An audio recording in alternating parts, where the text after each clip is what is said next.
Oremos.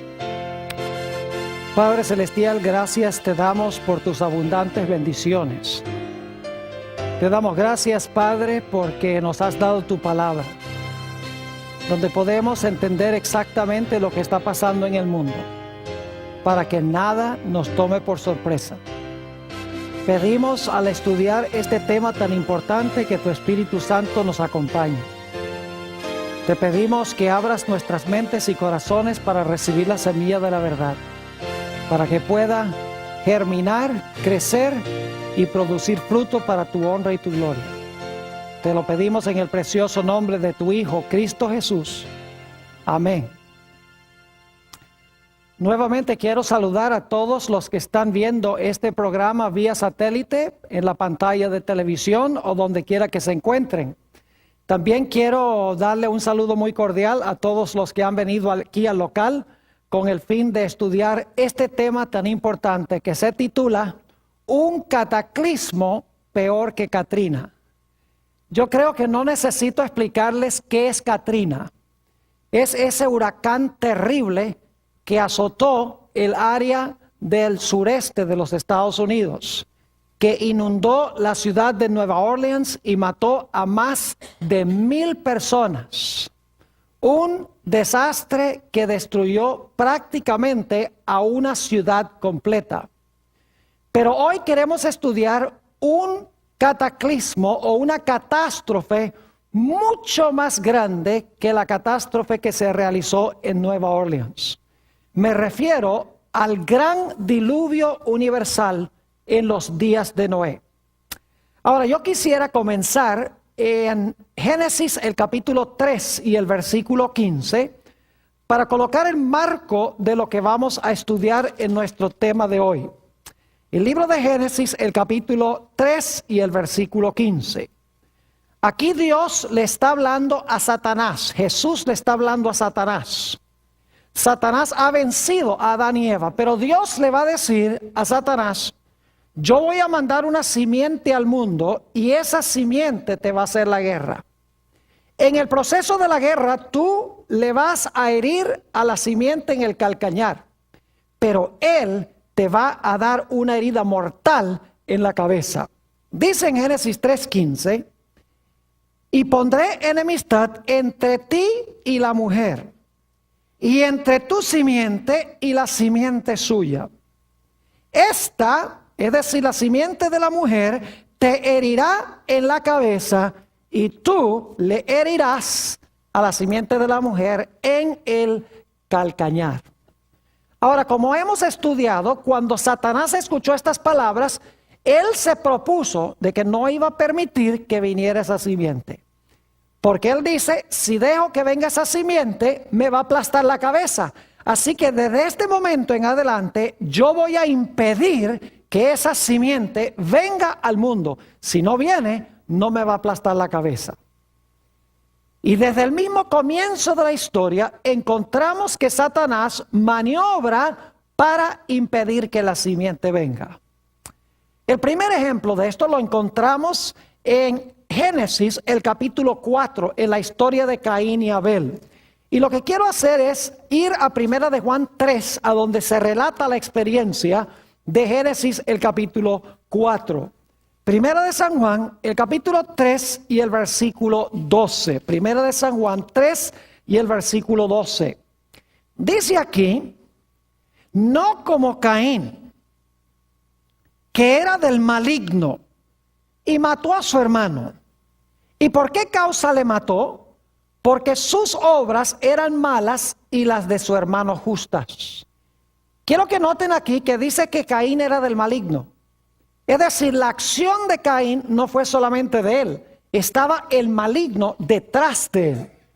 Y el propósito era matar a la simiente. Pero como hemos estudiado, cuando Caín mató a Abel, Dios levantó otra simiente para tomar el lugar de Abel.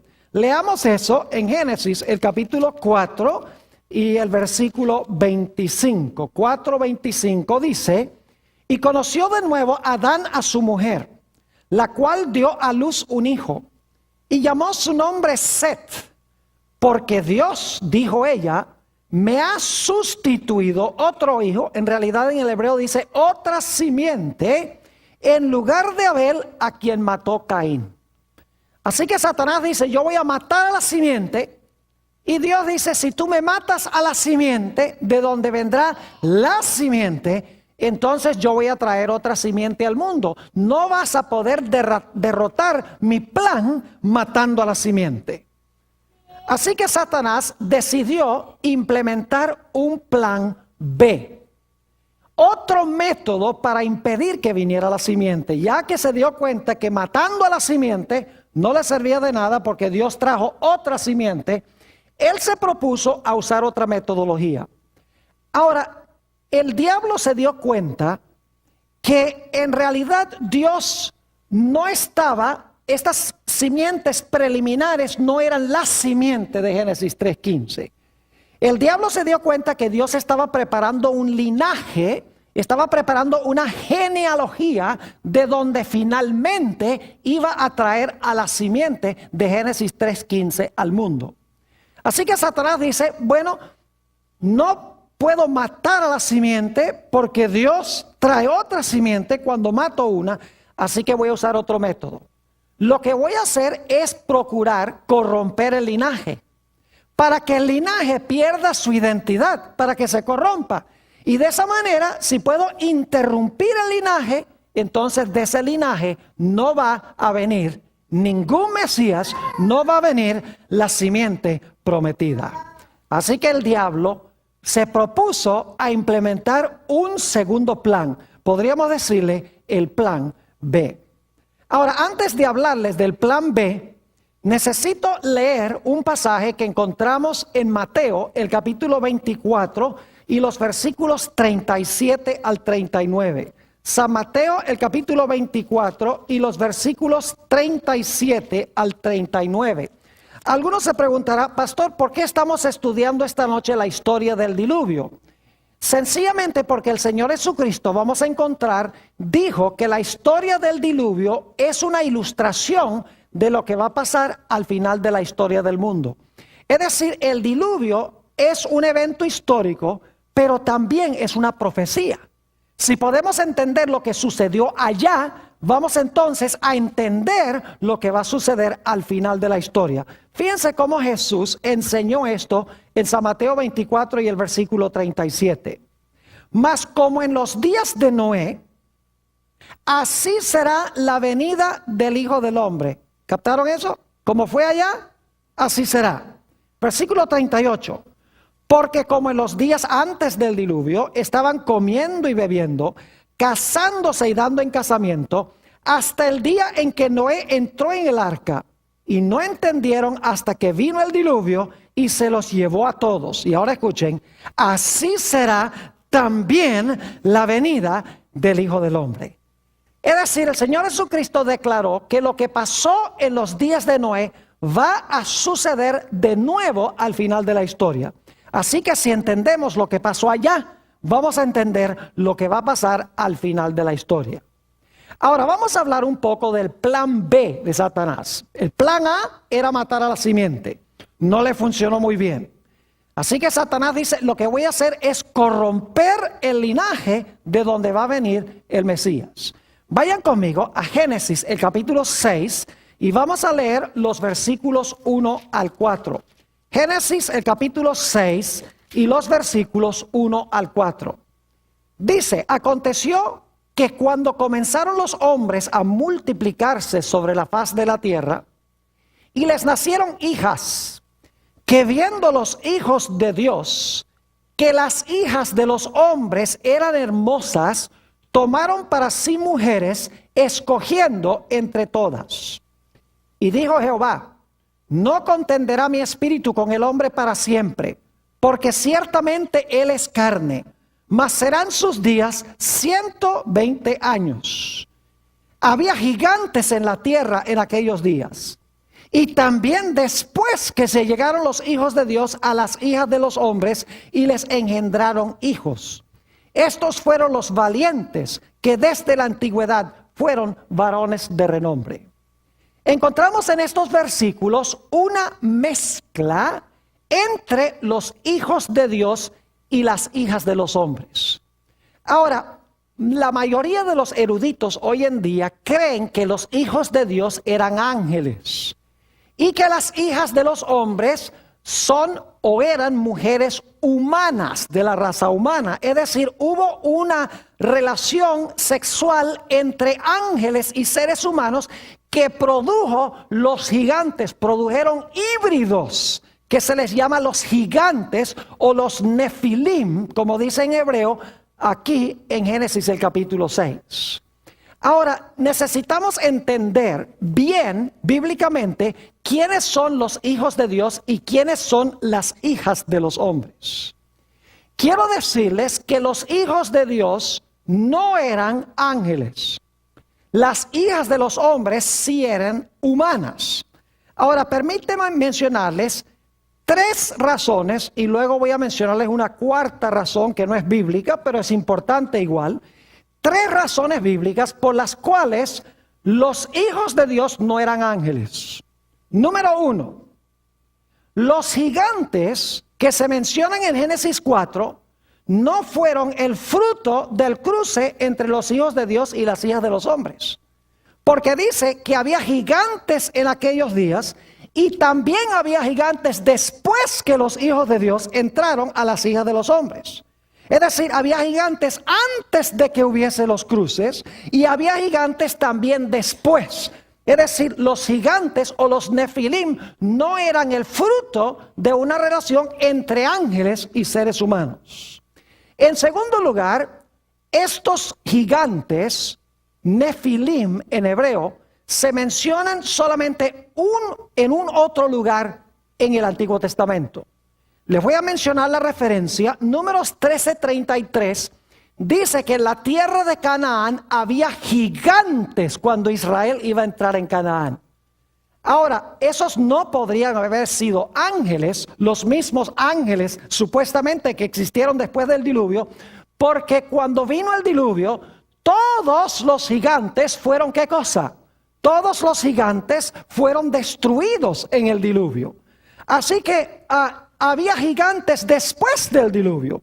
Los nefilim de Génesis 6 fueron destruidos en el diluvio. Así que no podemos decir que los gigantes eran ángeles o eran híbridos, el fruto de una mezcla entre ángeles y seres humanos. En ese caso tendríamos que decir que los gigantes en Canaán eran una combinación de ángel y ser humano. Pero en realidad sabemos que eran sencillamente gigantes humanos que había en Canaán que el pueblo de Israel tuvo que conquistar. La tercera razón por la cual encontramos que los hijos de Dios no eran ángeles es porque el Señor Jesucristo declaró que los ángeles no se casan ni se dan en casamiento. Es decir, los ángeles no contraen matrimonio. Y por lo tanto, no es posible que los hijos de Dios hayan sido ángeles que se entremezclaron con las hijas de los hombres. Además de eso, la cuarta razón, que no es bíblica, pero es muy importante, yo examiné los expositores de la Biblia, como los grandes reformadores protestantes, Martín Lutero, Juan Calvino, Zwinglio, todos esos grandes eruditos de la palabra de Dios, y todos dicen que los hijos de Dios son los descendientes de Set, es decir, el linaje de los justos. Mientras que las hijas de los hombres son las mujeres que se mencionan en el linaje de Caín. Y se mencionan a 3 de ellas por nombre en el linaje de Caín.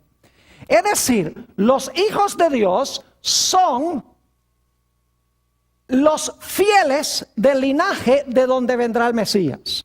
Las hijas de los hombres representan las malvadas mujeres que están en la genealogía de Caín. Ahora ustedes dicen, Pastor Borg, ¿cómo sabemos eso? Bueno, hay varias razones. En primer lugar, tenemos que mirar el contexto. En Génesis 4 está la genealogía de Caín. En Génesis 5 está la genealogía de Set, que es la genealogía de los justos, el linaje de los justos. Y luego Génesis 6 comienza hablando de hijos de Dios e hijas de los hombres. Fíjense qué interesante. Génesis 4 el linaje de Caín, de los malos. Génesis 5, el linaje de Set, el linaje de los buenos. Y luego Génesis 6 habla de la mezcla entre hijos de Dios e hijas de los hombres. Es decir, los hijos de Dios son los del linaje de Set, mientras que las hijas de los hombres son las mujeres en el linaje de Caín. Además de eso, hemos visto que en el libro de Génesis se habla de dos simientes. Se habla de la simiente de Satanás y de la simiente de la mujer. Se habla de los hijos de Dios y las hijas de los hombres. Se habla de Isaac e Ismael. Se habla de Jacob y de Esaú. En cada caso, las dos simientes son seres humanos. No son el fruto de una relación entre un ángel y un ser humano. Las dos simientes son simientes humanas. La única diferencia es que una simiente tiene el carácter de Satanás y la otra simiente tiene el carácter de Dios. Es decir, en Génesis, la batalla entre las dos simientes es la batalla entre los seguidores de Satanás y los seguidores de Dios. Además de eso, en el resto de la Biblia, la expresión hijos de Dios se refiere a los que han recibido a Jesús y se han convertido al Señor. Note lo que dice, por ejemplo, en Romanos el capítulo 8 y el versículo 14. Romanos el capítulo 8 y el versículo 14. Dice aquí lo siguiente: porque todos los que son guiados por el Espíritu de Dios, estos son ¿qué? Estos son hijos de Dios. ¿Quiénes son los hijos de Dios? Los que son guiados ¿por quién? Por el Espíritu de Dios. Y varias veces en el Nuevo Testamento se usa la expresión hijos de Dios para hablar de los que son fieles al Señor. Es decir, tenemos varias razones. En primer lugar, el contexto inmediato de Génesis 4 y 5. En segundo lugar, la idea de las dos simientes en Génesis. En tercer lugar, el significado bíblico de la expresión los hijos de Dios. Y también tenemos lo que dicen los eruditos, que es que los hijos de Dios son los conversos y las hijas de los hombres eran las mujeres malvadas de la genealogía de Caín. Es decir, que cuando dice que se entremezclaron los hijos de Dios con las hijas de los hombres, está diciendo que los conversos, los que eran fieles a Dios, empezaron a casarse con las que pertenecían a la genealogía de los impíos. Empezaron a entremezclarse. Y el resultado fue gigantes. No solamente gigantes en estatura, sino gigantes para hacer el mal. Porque cuando se mezcla el bien y el mal, el resultado es terrible. Por eso Dios le dijo a Israel que no se entremezclara con las naciones de Canaán. Ahora, yo pregunto, ¿por qué quería Satanás entremezclar los hijos de Dios o el linaje de los fieles con el linaje de los infieles? Porque estaba implementando el plan ¿qué? El plan B. Él dice, si yo logro que los descendientes de Caín se entremezclen con los descendientes de Set, los descendientes de Set van a perder su ¿qué? Van a perder su identidad. Y mi linaje se va a tragar el linaje de los hijos de Dios. ¿Y saben que casi sucede así? Yo pregunto, ¿cuántas personas creen ustedes que vivían en este mundo el día antes del diluvio? ¿1,000? ¿5,000? ¿1,000,000? Mis queridos amigos, no cabe duda de que en este mundo había millones de personas antes del diluvio. Entre la creación y el diluvio pasaron 1,656 años. En un mundo donde no había escasez de recursos naturales. En un mundo donde prácticamente no existía la enfermedad. En un mundo a donde Dios había dicho que debían fructificar y multiplicar y llenar la tierra. En un mundo a donde los hombres vivían hasta tener casi 1,000 años. ¿Cuántos hijos puede tener un hombre de 1,000 años? Casi 1,000 años, porque Matusalén murió de 969 años. Imagínense que cuando llegaban a los 400 años todavía eran teenagers. Todavía están un poquito más allá de la adolescencia. Podían tener muchísimos hijos, no había infertilidad. Es decir, no cabe duda que había millones de personas en el mundo el día antes del diluvio. Porque la Biblia dice que toda la tierra estaba llena de violencia, toda la tierra estaba habitada. Y sin embargo, escuchen lo aterrador.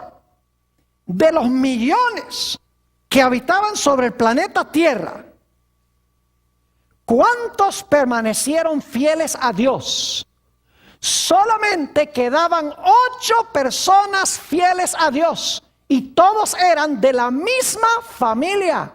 Eran del linaje de Set. Noé es el último personaje que se menciona del linaje de Set. Ahora yo pregunto, ¿qué hubiera sucedido si Dios no hubiera destruido el mundo por un diluvio? Hubiera terminado de corromperse el linaje de donde iba a venir el Mesías o la simiente, y Dios no hubiera tenido a nadie a través del cual traer a la simiente prometida al mundo. Ese era el propósito de Satanás. Era acabar con el linaje, entremezclando a los justos con los injustos. Y el resultado fue estos nefilim, estos gigantes, no solamente en tamaño, sino gigantes en hacer el mal. Y la Biblia dice que antes de que se entremezclaran, había también gigantes. Es decir, los gigantes no eran el fruto solamente de la entremezcla de los justos con los injustos. Ahora necesitamos hablar un poquito sobre lo que sucedió antes del diluvio, que llevó finalmente a este gran cataclismo universal. Notemos en primer lugar la maldad que había en la tierra. Vayan conmigo a Génesis, el capítulo 6 y el versículo 5. Génesis, el capítulo 6 y el versículo 5. Dice, y vio Jehová que la maldad de los hombres era mucha en la tierra, y que todo designio de los pensamientos del corazón de ellos era de continuo solamente el mal. Fíjense las expresiones que se usan. Mucha en la tierra maldad. Dice, todo designio de los pensamientos del corazón de ellos era de continuo solamente el mal.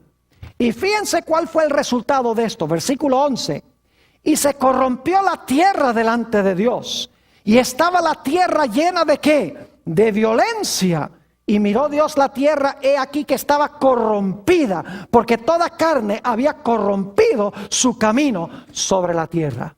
¿En qué condición estaba la tierra antes del diluvio? Prácticamente, completamente ¿qué? Corrompida por el pecado y llena de violencia.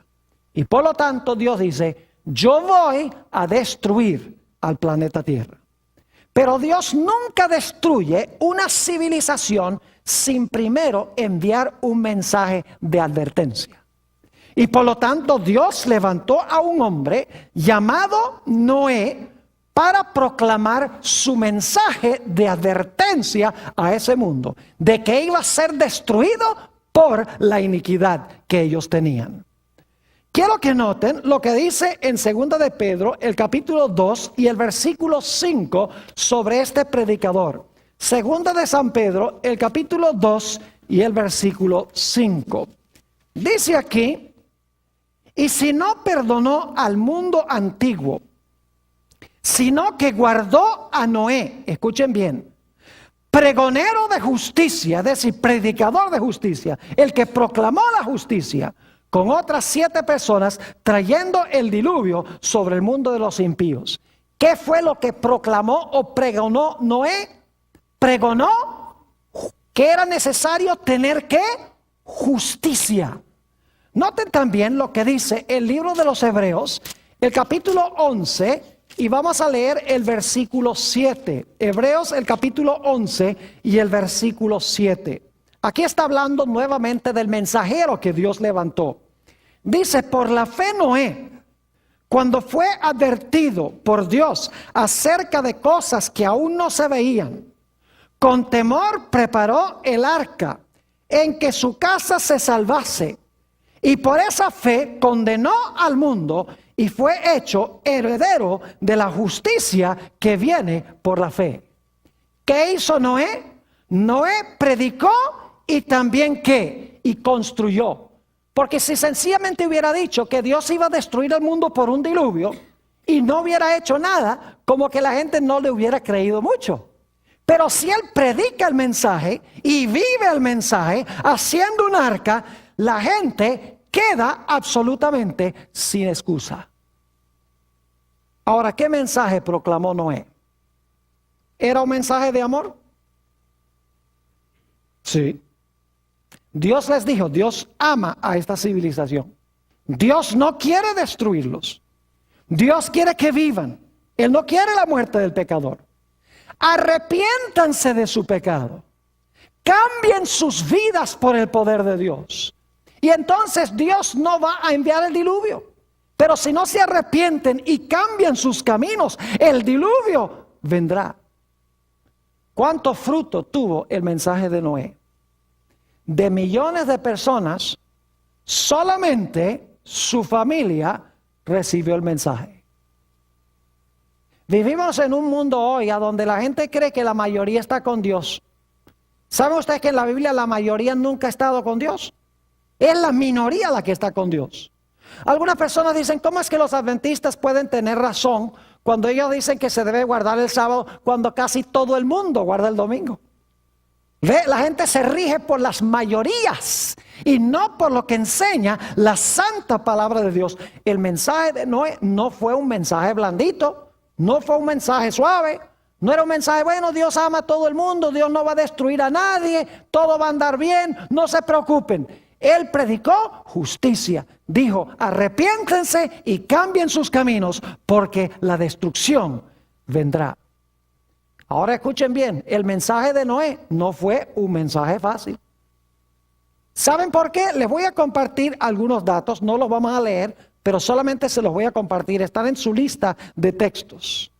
Según Génesis 2, 5 y 6, la tierra al principio era regada por un vapor que subía de la tierra. Es decir, no había llovido antes del diluvio nunca.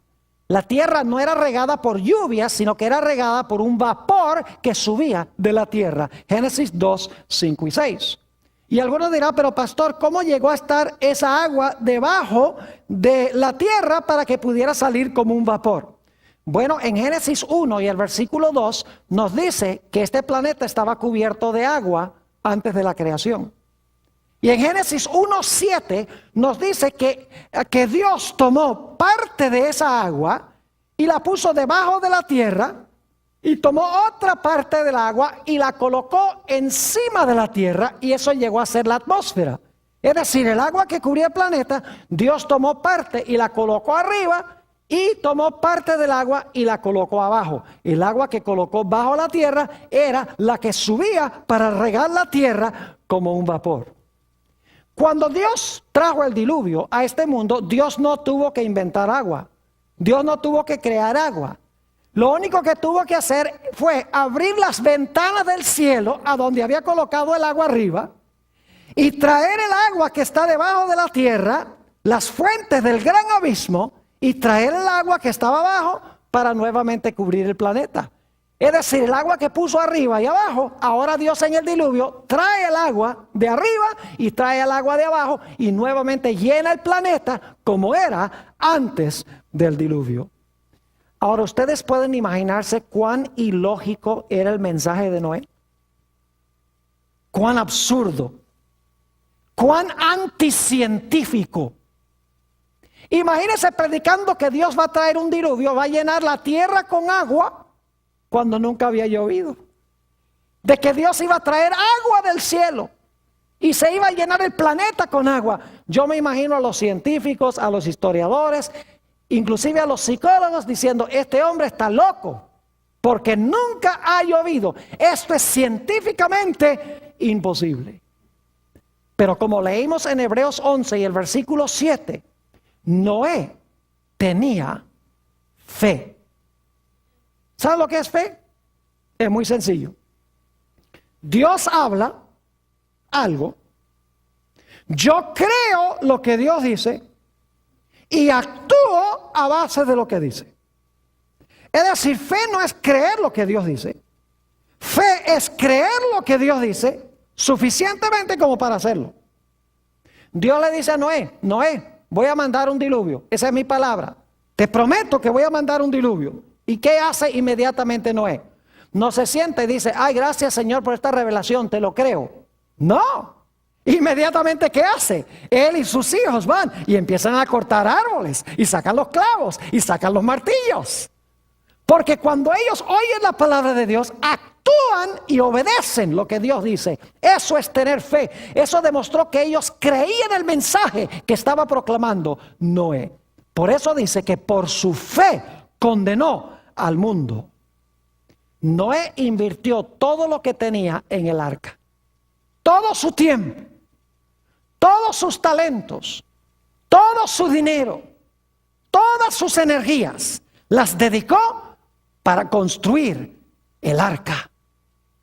Y cada martillazo que Noé y sus hijos dieron sobre esa arca indicó que ellos creían el mensaje que Dios había dado y que en serio Dios iba a mandar un diluvio sobre el mundo.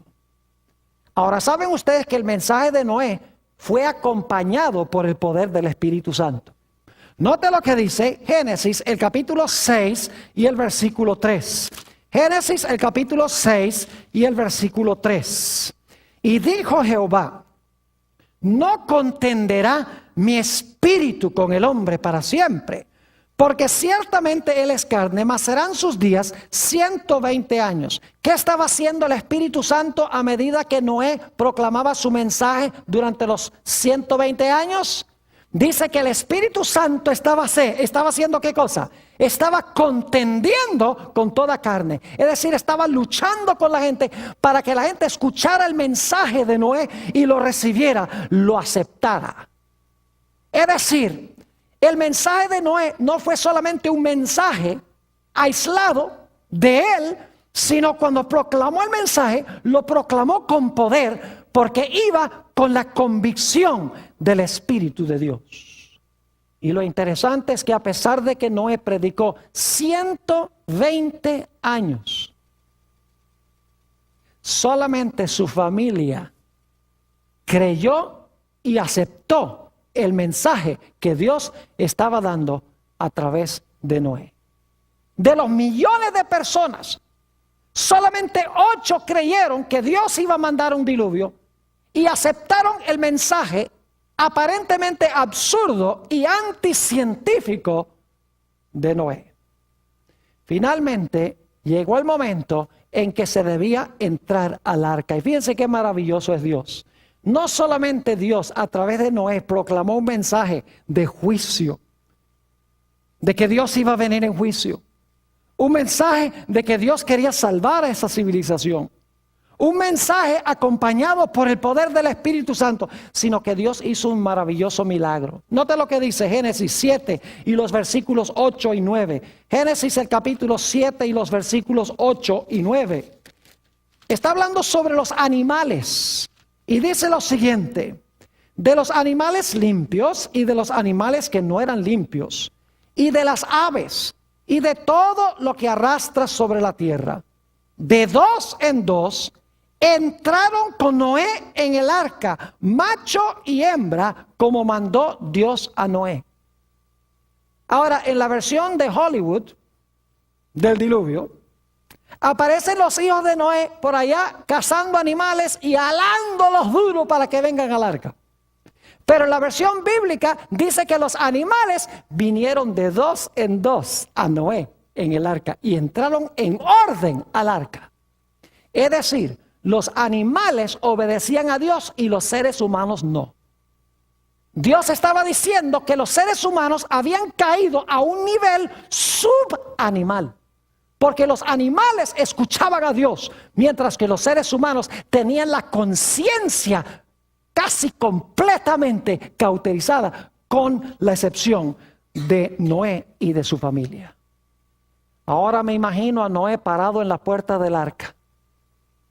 Todos los animales han entrado, su familia está dentro. Y viene la última invitación. Pero los que están fuera del arca se burlan, dicen: esto es anticientífico, esto no va a pasar. ¿Y saben lo que sucede luego? Noten lo que dice Génesis, el capítulo 7 y el versículo 16. Génesis, el capítulo 7 y el versículo 16.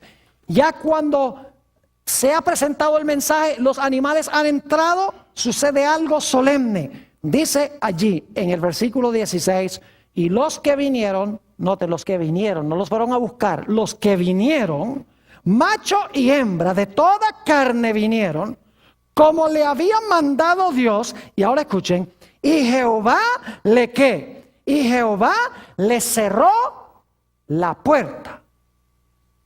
Y apenas se cerró la puerta, empezó a llover.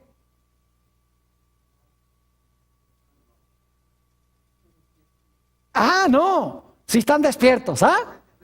Y los que están viendo vía satélite, están despiertos. Empezó a llover el momento que se cerró la puerta. No, ¿cuánto tiempo pasó? Vamos a leerlo. Génesis, el capítulo 7 y el versículo 10.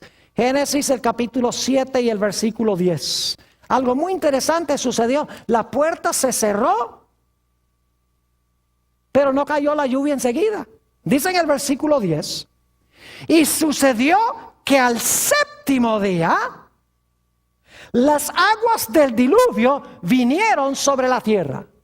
¿Cuánto tiempo pasó entre cuando se cerró la puerta y cuando empezó a llover?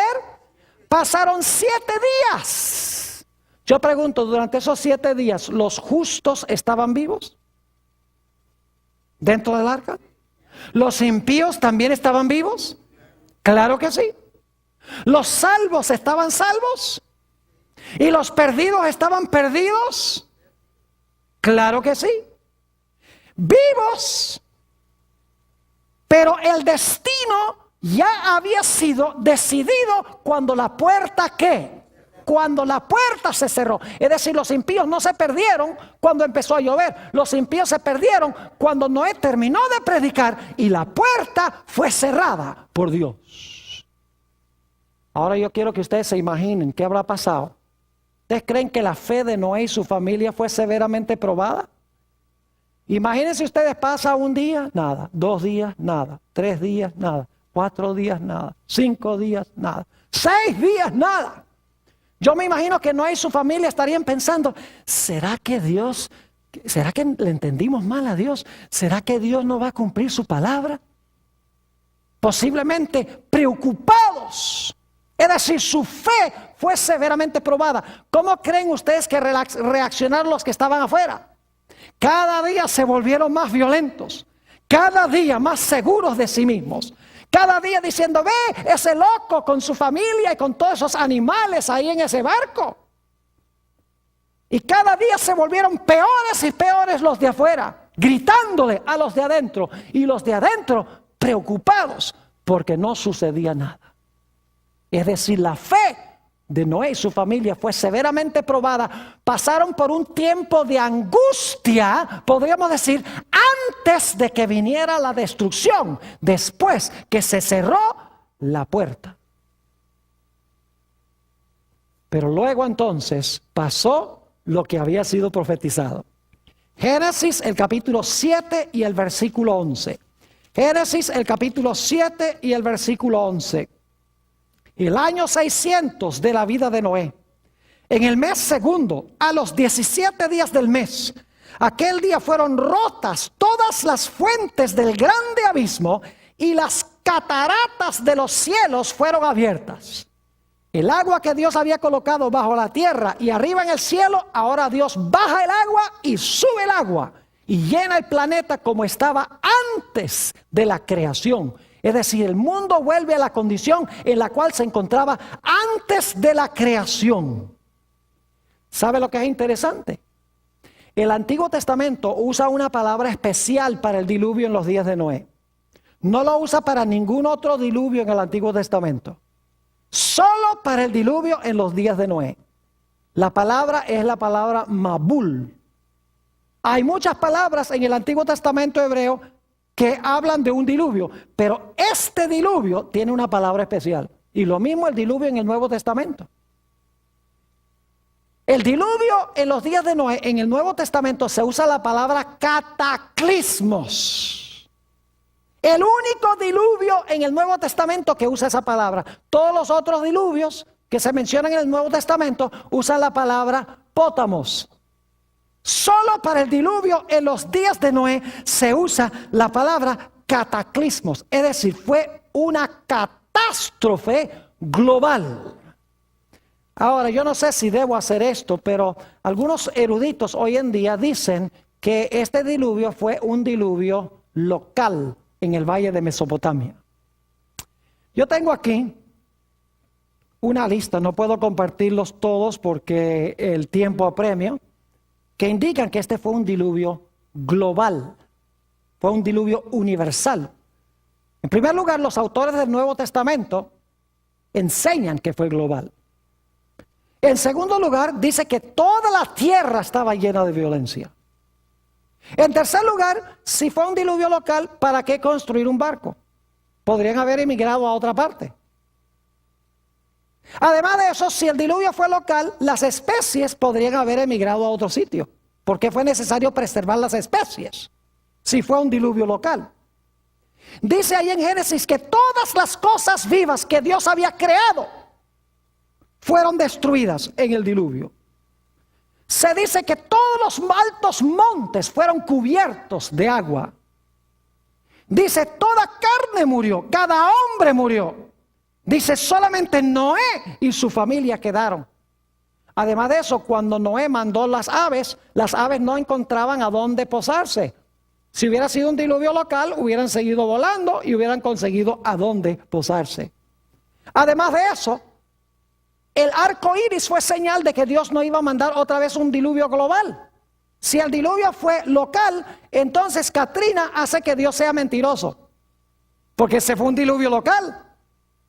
El hecho de que Dios da un arco iris indica de que este fue un diluvio universal, y Dios dice, no voy a llenar otra vez toda la tierra, todo el planeta de agua. Además de eso, todas las naciones tienen recuerdos de un diluvio. Casi todas las civilizaciones del mundo tienen historias de un diluvio global que destruyó la tierra. Además de eso, el registro fósil, el registro de los fósiles indica de que hubo una catástrofe global. Es decir, este fue un cataclismo mundial. Y dice en Génesis 7 y el versículo 21 al 23, Génesis 7 y el versículo 21 al 23, y murió toda carne que se mueve sobre la tierra, así de aves como de ganado y de bestias, y de todo reptil que se arrastra sobre la tierra, y todo hombre. Todo lo que tenía aliento de espíritu de vida en sus narices, todo lo que había en la tierra murió. Así fue destruido todo ser que vivía sobre la faz de la tierra, desde el hombre hasta la bestia, los reptiles y las aves del cielo, y fueron raídos de la tierra. Y ahora escuchen bien, y quedó solamente ¿quién? Noé y los que con él estaban en el arca. ¿Cumplió Dios su palabra? ¿Destruyó totalmente al mundo por un diluvio? Absolutamente. Ahora yo pregunto, ¿dónde estaba Satanás durante el diluvio? Todos los impíos, ¿qué pasó con todos los impíos? Todos los impíos se murieron. ¿Y los justos a dónde estaban? Sanos y salvos dentro del arca. ¿Satanás murió? No. Satanás fue obligado a permanecer aquí en el planeta. En el libro Patriarcas y Profetas, que es uno de mis mejores favoritos comentarios del Antiguo Testamento, en la página 88 dice esto: el mismo Satanás, obligado a permanecer en medio de los revueltos elementos, temió por su propia existencia. Es decir, le tocó a Satanás quedar atado en un mundo completamente destruido por el diluvio y sin tener a nadie de los suyos con él, porque todos estaban ¿qué? Porque todos estaban muertos. Y después que Noé y su familia salieron del arca, salieron a un mundo que había sido completamente limpiado del pecado y los pecadores. Ahora, ¿saben ustedes que todo este panorama que yo les he pintado de Génesis se va a repetir de nuevo? Ahora, no tenemos tiempo de hacer todos los paralelos, pero les voy a mencionar los versículos y las ideas para que ustedes lo estudien más detenidamente con la lista de textos que han recibido. Vayan conmigo a Mateo, el capítulo 24, y vamos a leer de nuevo el versículo 37 al 39. Mateo 24 y el versículo 37 hasta el versículo 39. Dice: mas como en los días de Noé, así será la venida del Hijo del Hombre. Ahora escuchen esto. Porque como en los días antes del diluvio, estaban comiendo y bebiendo, casándose y dando en casamiento. Ahora escuchen, hasta el día que Noé entró en el arca. Ahí está el primer hasta que entró en el arca. Versículo 39. Y no entendieron hasta que vino el diluvio. Un segundo hasta. Yo no sé si ustedes captaron algo interesante allí. Dice que estaban comiendo y bebiendo, casándose y dándose en casamiento, hasta el día que Noé, ¿qué? Entró en el arca. Y no entendieron o no conocieron hasta que, ¿qué? Que vino el diluvio. ¿Cuánto tiempo pasó entre cuando entraron al arca y cuando vino el diluvio? 7 días. Y durante ese periodo ellos no entendieron o no conocieron que estaban, ¿qué? No conocieron o no entendieron que estaban perdidos. Es decir, Jesús dice que comían, bebían, plantaban, edificaban hasta que entraron en el arca, hasta que no entró en el arca. No conocieron hasta que vino el diluvio que estaban, ¿qué? Perdidos. Y luego Jesús dice: así será también la venida del Hijo del Hombre. Entonces yo pregunto, ¿lo que pasó en los días de Noé va a pasar de nuevo? Inclusive el hecho de que se va a cerrar la puerta y va a pasar un tiempo en que los perdidos no saben que están perdidos antes de que venga la destrucción. Claro que sí. Ahora vamos a hacer rápidamente el paralelo con lo que va a pasar al final de la historia. Yo pregunto, ¿Dios nos dice a nosotros hoy que no nos unamos en yugo desigual con los incrédulos? Lo que estaban haciendo antes del diluvio, estaban entremezclándose los fieles con los infieles, los hijos de Dios con las hijas de los hombres. Dios dice: no os unáis ¿en qué? En yugo desigual con los incrédulos. ¿Qué pasa cuando nos unimos en yugo desigual con los incrédulos? Los que creen no se ganan a los que no creen, sino que los que no creen arrastran a los que creen. Y Satanás quiere al final de la historia que los justos se entremezclen con las costumbres de los injustos y con las costumbres del mundo, para que el pueblo de Dios pierda su identidad. Y como en los días de Noé, no quede nadie del lado de Dios. El diablo está haciendo lo mismo.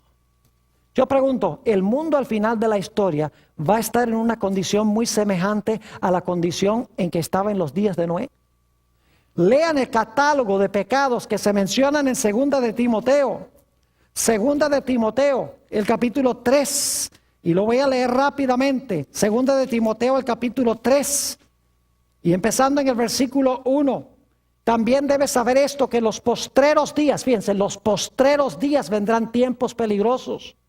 Porque habrá hombres amadores de sí mismos, avaros, vanagloriosos, soberbios, blasfemos, desobedientes a los padres, ingratos, impíos, sin afecto natural, implacables, calumniadores, intemperantes, crueles, aborrecedores de lo bueno, traidores, impetuosos, infatuados, amadores de los deleites más que de Dios. ¿Estamos viviendo en esa clase de mundo hoy? Claro que sí. Y sin embargo dice que tendrán, ¿qué cosa? La apariencia de la piedad, pero negarán la eficacia de ella. A estos evita. El mundo está ahora en la condición en la cual se encontraba antes del diluvio. Yo pregunto, ¿Dios va a venir a destruir este mundo como lo hizo en los días de Noé? Claro que sí. ¿Pero va a destruir el mundo sin antes dar un mensaje de advertencia? No. Ustedes pueden leer ese mensaje de advertencia en Apocalipsis el capítulo 14, donde desciende un ángel del cielo que tiene el evangelio eterno para predicarlo a los que moran en la tierra, a toda nación, tribu, lengua y pueblo. Y que dice en alta voz: temed a Dios y dadle gloria, porque ¿qué? Porque la hora de su juicio ha llegado. Y adorad a aquel que hizo el cielo, la tierra, el mar y las fuentes de las aguas. Es decir, Dios envía al mundo un mensaje poderoso para avisarle al mundo que ha llegado la hora del juicio y que pronto vendrá la destrucción. Yo pregunto, ¿ese mensaje irá acompañado del poder del Espíritu Santo? Escuchen bien lo que les voy a decir, no tenemos tiempo de leerlo. Pero inmediatamente después del mensaje del tercer ángel, porque son 3, inmediatamente después que se presentan los mensajes de los 3 ángeles, que es el último mensaje de Dios al mundo, se ve una escena a donde el Hijo del Hombre está sentado sobre una nube y tiene en su mano una hoz aguda y va a cosechar la tierra, porque la mies está madura y porque las uvas están maduras. ¿Saben ustedes qué era lo que maduraba la cosecha en los tiempos bíblicos? Lo que maduraba la cosecha era la lluvia tardía, que representa el Espíritu Santo. Es decir, los mensajes de los 3 ángeles van acompañados del poder del Espíritu Santo y van a hacer lo mismo que hizo el mensaje de Noé en los días antes del diluvio. Van a polarizar el mundo. Algunos van a recibir el mensaje, otros van a rechazar el mensaje. La mayoría lo va a rechazar. La minoría los va a aceptar. La mayoría va a decir que el pueblo de Dios está loco. Que el pueblo de Dios, cuando dice que Cristo va a venir en las nubes, que eso es imaginario, que eso no va a pasar. Pero el pueblo de Dios seguirá predicando. Y el mundo se va a polarizar en 2 grupos como resultado del mensaje acompañado del poder del Espíritu Santo. Yo pregunto, cuando termine de predicarse el mensaje, ¿se va a cerrar la puerta? Y ustedes conocen en la parábola de las 10 vírgenes. Dice que cuando el esposo vino, la puerta se ¿qué? La puerta se cerró. En Apocalipsis, el capítulo 15 y el versículo 5 al 8, que no vamos a leer, dice de un tiempo cuando ya la gente no va a poder entrar al santuario para confesar sus pecados, porque el Señor Jesucristo habrá concluido su obra sumo sacerdotal. Y en Apocalipsis 22:11 dice que cuando Jesús cierre su ministración, cuando se termine de predicar con el poder del Espíritu Santo, dice que el que es injusto va a seguir siendo injusto. El que es sucio va a seguir ensuciándose. El que es santo va a seguir santo. Y el justo va a seguir justo. Es decir, la puerta de la oportunidad se va a cerrar. Y yo pregunto, después que se cierre la puerta, ¿enseguida va a venir la destrucción? No. La Biblia dice que después que se cierre la puerta, vendrá un tiempo de aflicción cual no se ha visto nunca jamás en la historia del planeta Tierra. Lo dice en San Mateo 24, 21 y 22. ¿Creen ustedes que la fe del pueblo de Dios será severamente probada durante ese periodo? Parecerá que Dios ha abandonado a su pueblo. Pero el pueblo de Dios continuará siendo fiel a Dios, confiará en Dios, mientras que los mundanos cada día se van a volver más y más violentos y altaneros en contra del pueblo de Dios. Ya cuando el tiempo de angustia venga, ya todo el mundo habrá decidido estar en un lado o en otro lado, porque la puerta se habrá cerrado. Y luego entonces vendrá la destrucción global. Jeremías vio esta destrucción global. Jeremías 4 y el versículo 23. El profeta vio este momento cuando Cristo venga.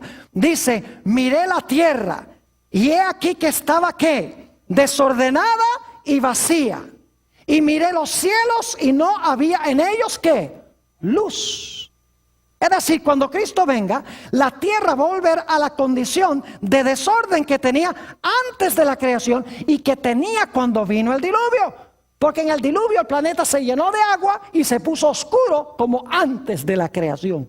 Es decir, el mundo va a regresar a esa condición.